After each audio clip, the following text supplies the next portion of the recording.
మన జీవితాలలో కూడా ఈ ఆత్మీయ జీవితం అనేది ఒక ప్రయాణం, ఆత్మీయ ప్రయాణం.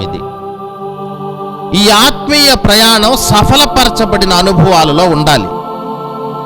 ఈ ఆత్మీయ ప్రయాణం అభివృద్ధి చెందిన స్థితిలో ఉండాలి. ఈ ఆత్మీయ ప్రయాణం అనేకులను ఆలోచింపచేసేదిగా ఉండాలి. ఈ ఆత్మీయ ప్రయాణం అనేకులకు ఆశీర్వాదకరమై ఆలంబనగా నిలిచేదై ఉండాలి. అందుకే దేవుడు మన ముందు ఈ ప్రయాణాన్ని ఉంచాడు. ఈ ప్రయాణానికి మనల్ని సిద్ధపరిచాడు కూడా.